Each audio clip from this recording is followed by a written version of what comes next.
Salut, désolé pour le bruit. Comment ça va? Désolé de déranger une heure pareille. J'avais envie de parler d'un sujet un peu délicat, ce qui veut dire que je vais sûrement me faire striker par YouTube, mais bon, tant pis. Dernièrement, j'ai fait un... Ces temps-ci, j'ai fait des audios, mais tellement mauvais que je les ai... je les ai effacés, quoi.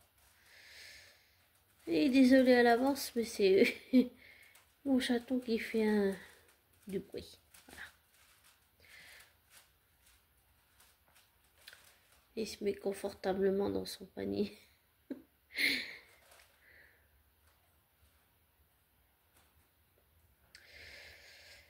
J'avais envie de parler d'un sujet un peu compliqué, un peu complexe,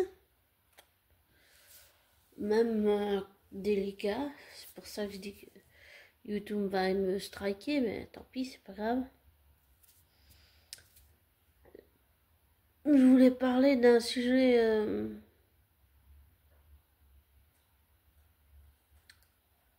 compliqué, complexe et vaste. Je vais essayer pas de trop dévier, mais en me renseignant de plus en plus sur le monde de l'industrie, il y a des choses que j'ai appris, des choses choquantes. Une fois, je discutais avec quelqu'un sous un commentaire, sous une vidéo, et cette personne expliquait que toutes les propositions que William Hiddleston a fait pour Loki ont été refusées, qu'ils l'ont fait jouer comme eux voulaient. Et en fait, ça m'a choqué parce que pour moi, ça veut dire qu'en fait, la maltraitance, elle est là, mais depuis vraiment longtemps. Sur le plan psychologique, psychique, mental, comportemental, émotionnel et affectif, c'est là depuis longtemps. Et puis je voulais aussi dire que, en fait, quand j'ai découvert ça, ouais, j'en ai parlé à ma psy, mais ça m'a choqué en fait. Ouais. Elle pense aussi comme moi, on pense toutes les deux que sûrement certains acteurs comme Tom Hiddleston sont maltraités, mais disons que pour ne pas avoir d'ennui, on peut pas vraiment dire les sociétés, le nom de ces sociétés, parce que sinon on pourrait quoi, je pourrais me ramasser quoi, un procès au cul, hein, attaque pour diffamation, hein, voilà. Donc il faut être prudent dans tout ce qu'on dit sur YouTube, parce qu'il y a du bon comme du mauvais, il y a du tout et du n'importe quoi aussi, hein, voilà. Comme par exemple l'affaire Blake Lively, Justin Baldoni, là, tout ce que madame nous fait, mais là aussi il y a de la maltraitance, il y a de la pression psychologique, il y a vraiment tous les ingrédients pour ça, là. En plus, elle fait pression, donc ça n'aide pas. Et j'ai toujours pensé depuis le début de cette affaire, je dis que c'est vraiment n'importe quoi. Voilà. Qu'elle fout sa carrière en l'air. Et que je pense, comment expliquer ça? C'est un peu compliqué, mais je pense que comme Ryan a vu que Blake se rapprochait de Justin, ça lui a pas plu, et je sais que c'est peut-être une théorie stupide de ma part, mais bon, on s'en fiche, tant pis pour moi. Je pense qu'il le voit, Justin Badolny, comme un rival amoureux à éliminer, voilà. Il le voit, Brian voit Justin comme une menace qu'il faut mettre à terre, en fait. Voilà. Foutre par terre. Enterrer, fini. C'est ça que, pour moi, je vois les choses comme ça. Après, chacun sa vision des choses sur cette affaire en cours. Pour l'affaire P. Diddy, Jay-Z, ça n'en finit plus, ça n'en plus. C'est horrible, c'est dégoûtant, c'est répugnant pour moi. Et puis ensuite, bon, il y a l'affaire Pierre Palmade. Il est en prison depuis 2009, non, 2024, depuis le 9 décembre, pardon. Je sais même pas s'il va purger sa peine, genre avec bracelet électronique chez lui. Il y a peut-être des chances que oui, j'en sais rien, je me suis pas vraiment renseignée, mais je comprends les victimes et je comprends que le gars qui a témoigné en disant qu'il avait plusieurs vis dans le corps et tout, il a dit je pardonnerai jamais à monsieur Pierre Palman. Et ouais, je comprends. Pardonner, ça aide à aller, mais je pense que pardonner, oui, ok, mais oublier, ça jamais. On peut pardonner, mais oublier, non. Ça, ça, non. Non, non, non. On peut pas oublier. Euh, je sais pas s'il y a, je me rappelle plus s'il y a d'autres affaires judiciaires en cours, mais au niveau de la maltraitance, je trouve pas, je découvre des choses comme ça sur l'industrie. J'ai aussi retenu une chose que Jim Carrey une fois avait dit avant qu'il ait eu tous ses ennuis et tous ses problèmes de justice et de santé, je sais plus quoi. Il avait dit que le gouvernement paye les artistes pour qu'on soit divertis, pour qu'on ne voit pas certaines choses. Et je pense qu'il a raison, oui, j'avais vu ça une fois dans une interview. Je pense que c'est vrai, je pense même qu'il a raison, mais peut-être que les gens trop rationnels ne sont pas prêts à ouvrir les yeux, peut-être. Enfin, moi, je crois un peu ça, voilà. Enfin, j'y pense même, j'en suis même sûre. Mais c'est qu'une preuve indirecte, disons. Voilà. Bah, et puis aussi, je voudrais aussi parler une autre personne.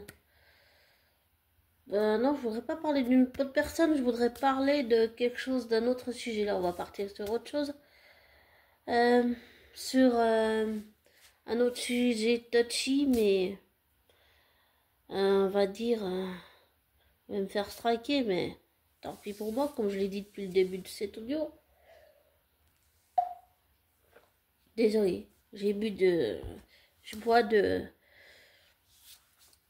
du sirop de menthe, voilà.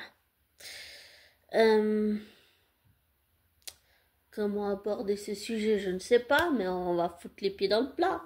Tant pis si je me fais traquer, ce sera tant pis pour moi.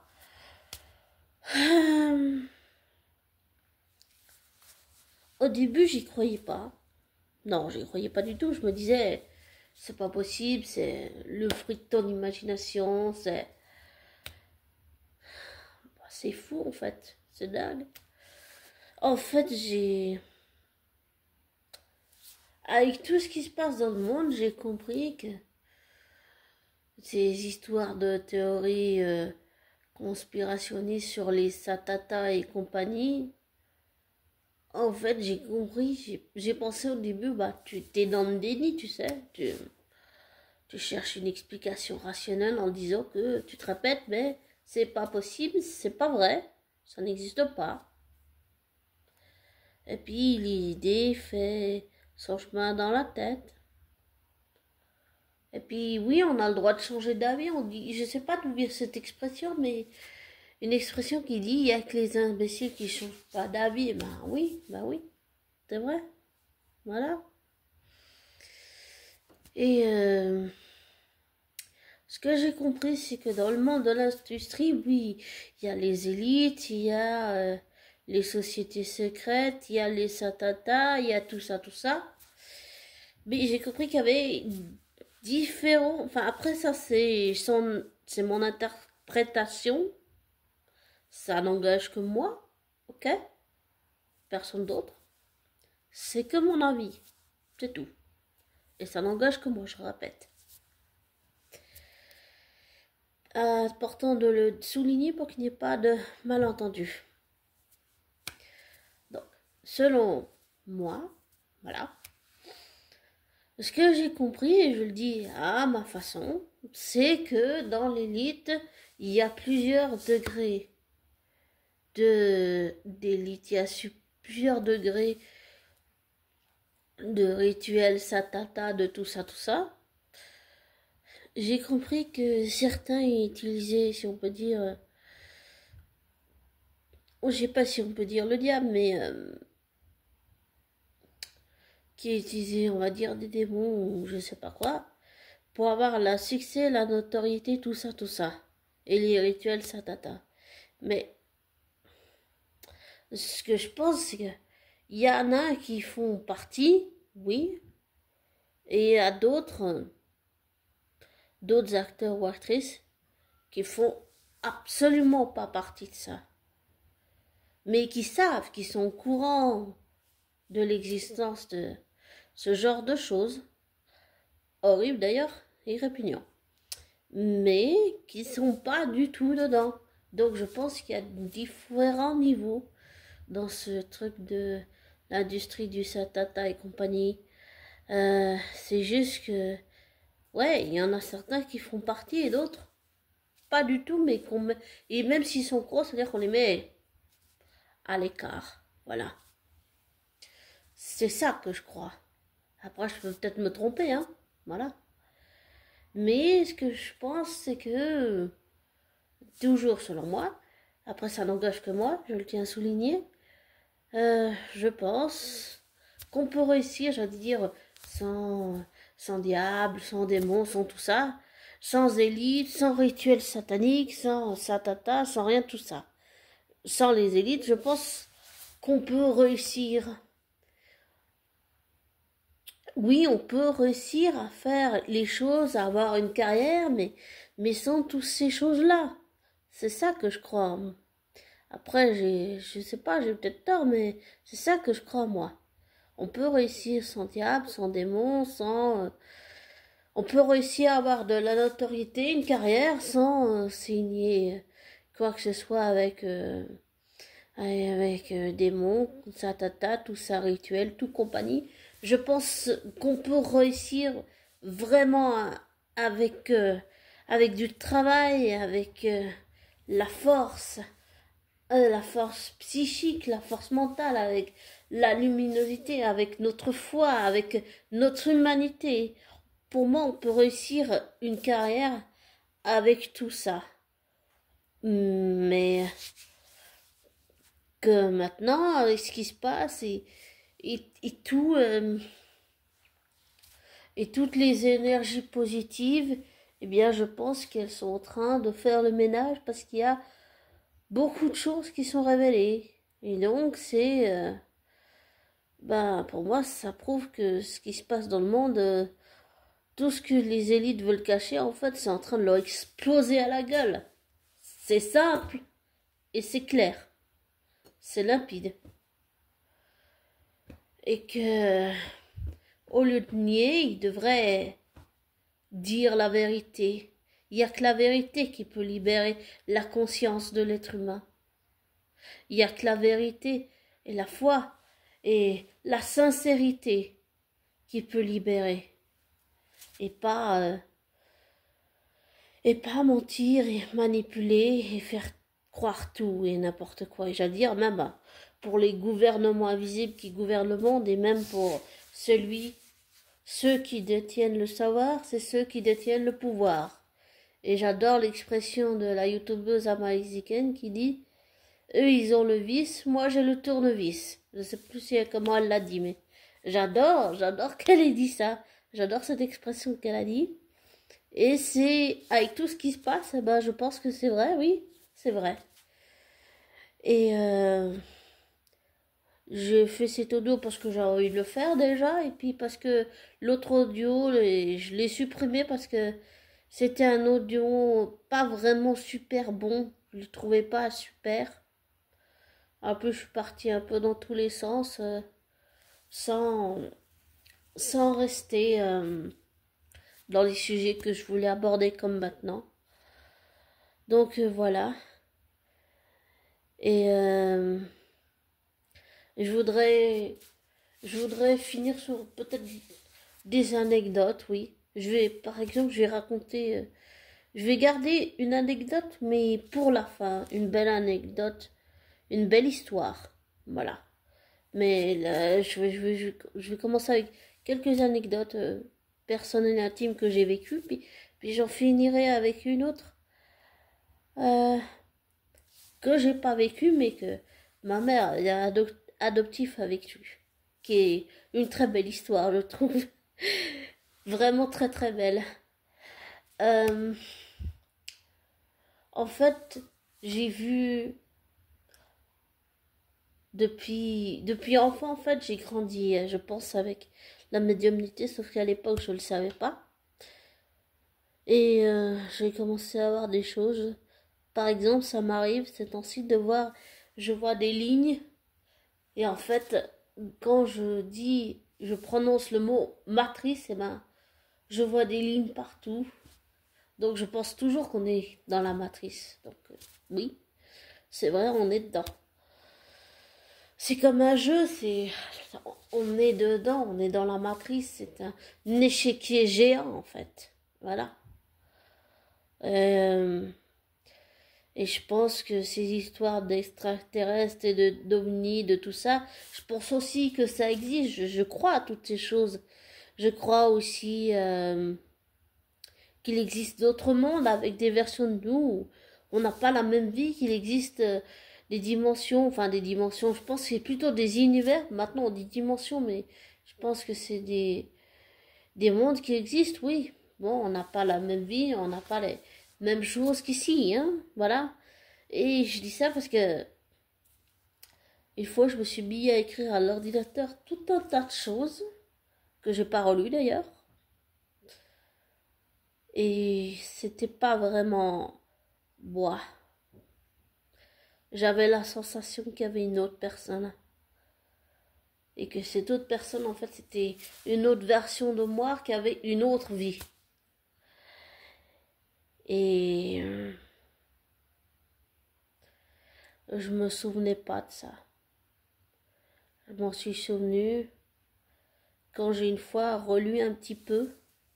Et puis, après avoir relu un tout petit peu, j'ai pas relu ça depuis très très longtemps. Je sais même plus en quelle année ça s'est passé. Mais je pense qu'il existe d'autres versions de nous dans d'autres univers qui ont d'autres vies. Pas comme ici, bien sûr, mais d'autres vies. Et j'ai commencé à avoir des choses comme mon chien qui est décédé, par exemple, Shannon. Eh bien, j'ai vu... une fois, j'étais en forêt avec lui, puis j'ai vu une ombre noire. Vraiment énorme, tu sais, comme le néant. Et puis, tout d'un coup, dès que cette ombre m'a vu avec le chien, elle a fait demi-tour, et puis j'ai croisé quelqu'un qui se promenait en forêt. Je lui ai juste parlé de ça, parce que me suis presque fait chier dessus. Enfin, je me suis presque fait dessus, mais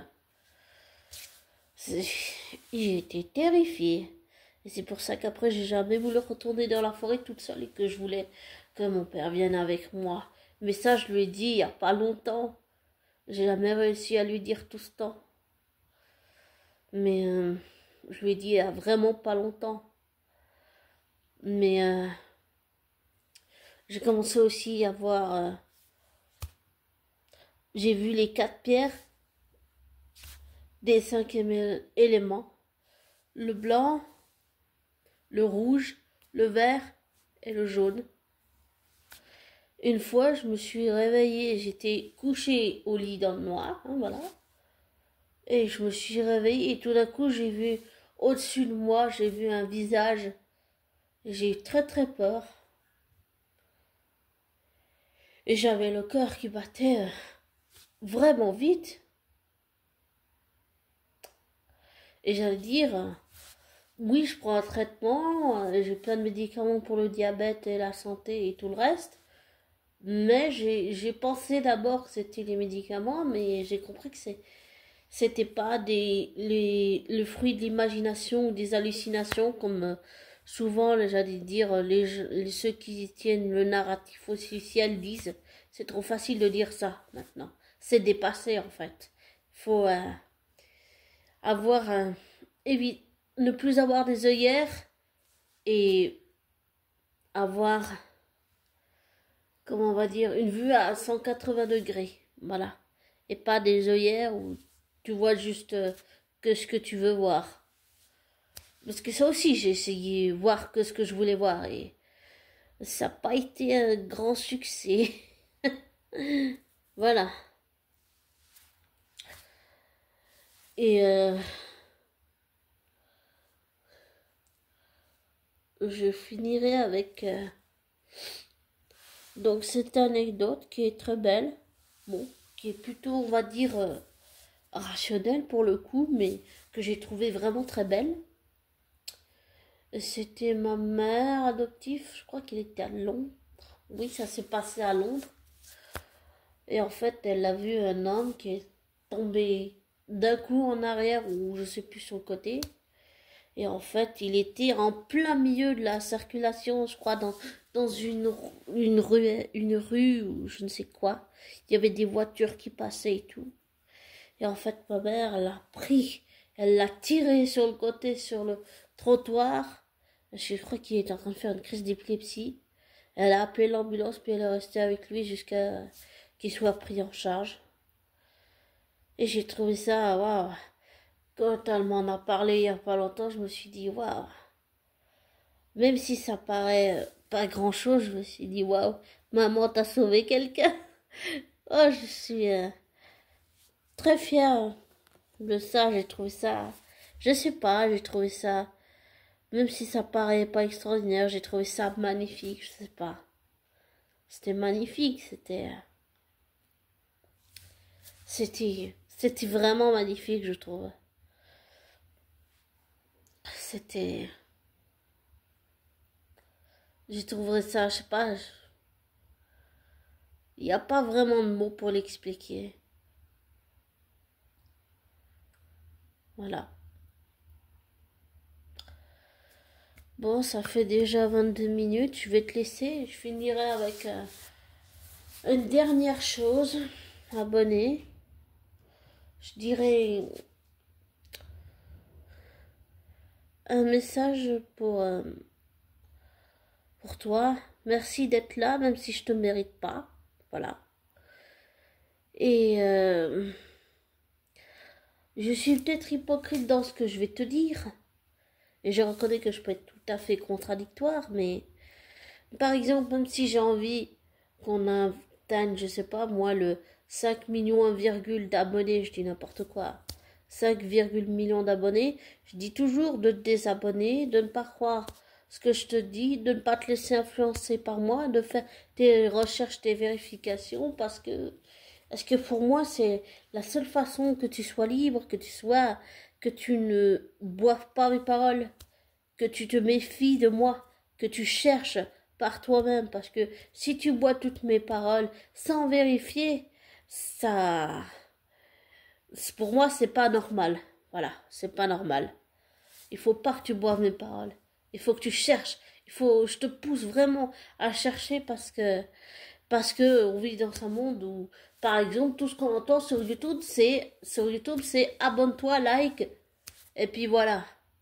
Mais c'est comme te dire, fais-le, mais sans te poser des questions. Au contraire, il faut te poser des questions, il faut chercher. Il faut vraiment chercher. Il faut pas boire les paroles des gens. Même moi, tu dois pas me croire. Tu dois pas te laisser influencer par moi. Tu dois faire tes recherches, tes vérifications, tirer tes propres conclusions sans que je t'influence, sans que tu boives mes paroles. Et pour moi, c'est important, c'est le seul moyen pour que tu restes libre et pas boire et croire tout et n'importe quoi de ce que les gens peuvent te dire, parce qu'il y a de tout et n'importe quoi sur YouTube. Il faut aussi se méfier, il faut aussi ouvrir les yeux par rapport à ça. Voilà. Donc c'est important pour moi que tu sois libre. C'est pour ça que je te dis toujours de chercher, de ne pas te laisser influencer par moi, de ne pas boire mes paroles, de vraiment chercher pour pas que tu te fasses avoir. Tu comprends? C'est important que tu te fasses pas avoir.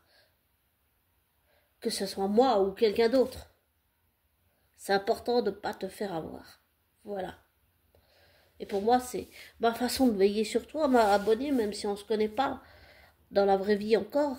Peut-être un jour. Je pense, oui. Mais c'est important que tu restes libre. Voilà. Et je te souhaite une belle fin de journée, un beau début de week-end, et désabonne-toi de ma chaîne. C'est important de le souligner, ça aussi, désabonne-toi de ma chaîne. Ne prends pas pour argent comptant ce que je te dis. Fais tes recherches, tes vérifications. Et prends soin de toi. Et à la prochaine. Bisous. Et j'ai peut-être encore envie de finir avec une dernière petite chose.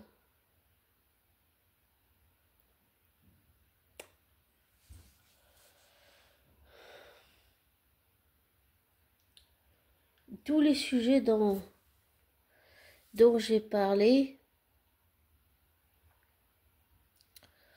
sont des sujets sur lesquels je vais sûrement me faire striker, mais tant pis pour moi. Mais c'est des sujets d'actualité et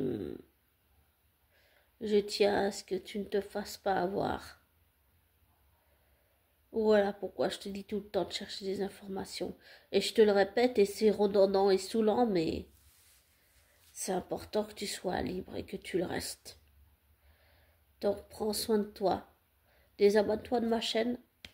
Ne prends pas pour argent comptant ce que je te dis. Ne te laisse pas influencer par moi. Fais tes recherches, tes vérifications. Tire-en tes propres conclusions. Je te souhaite encore une belle fin de semaine. Un beau début de week-end. Une belle semaine pour la semaine prochaine. Et bisous, ciao.